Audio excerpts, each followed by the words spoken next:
Hello and welcome to the Ranch Systems YouTube channel. My name is Alex, and today I will be doing a demonstration of how a rain gauge on a weather station presents itself on our online software, MyRanch. So just for reference, we have an image here of our professional weather station. Up at the top here is the rain gauge, this green guy up here. We have the bucket, and below is where the spoon sits, which tips back and forth and counts rain. So let's move over to the software. Open this up. First tile we have here is the RX40 rain gauge.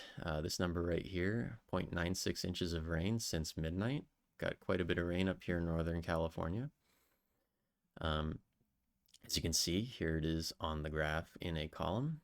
Another cool feature we have here is if I go out 2 weeks, I can see how much rain has fallen in the last 2 weeks. And we have 1 month, 3 month, 1 year, 2 years, and then a custom date range, and so on.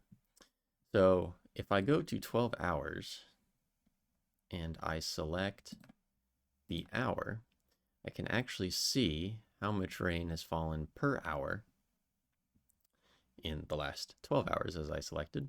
So you can see 1/100th of an inch at 3 a.m.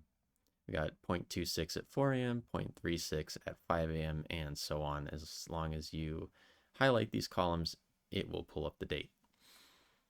So that is that. And next I will move into this next view. Up here in the top right corner, we have a compare year over year tile stack. So click on that. I just changed the sum to month to have this load a little bit quicker, but it does take a second.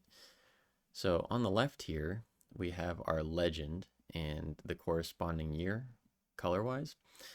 And we can see these columns here match to these on the legend, and you can see side by side a visual representation of how rain counts have been over the last couple of years. So let's move out of here and move on to the next tile. This RX40 rainfall since July 1st. So this is for the growing season. This date can be changed in our virtual sensor section to any date you would like.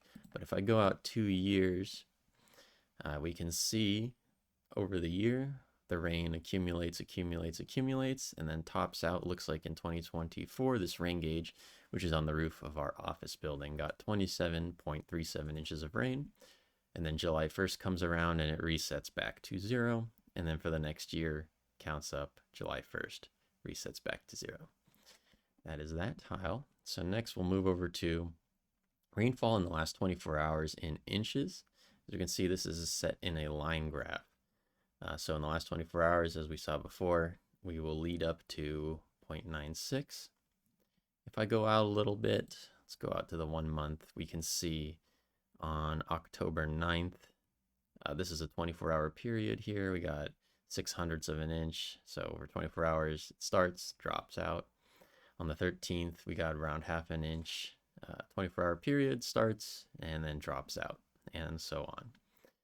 This next tile here is effectively the same thing, but instead of inches, it's in millimeters. So let's move back to this picture.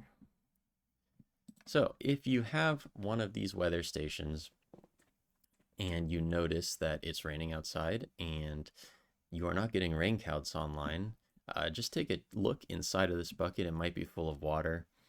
Debris can tend to get in there and clog up the hole inside. There usually is a filter to stop it, but not everything gets stopped. So just empty it out and clear the debris out, and then it should start flowing freely again. If that doesn't work, you can pop this guy off. Some of the other rain buckets, you twist them off. But just take a look inside of this little square down here, and there's a spoon. Make sure that the spoon tips back and forth freely. Sometimes spiders can get in there and weave a web around the spoon, actually suspending it in place. So those are 2 things to look out for, and that should be the end of this video. Thank you for watching.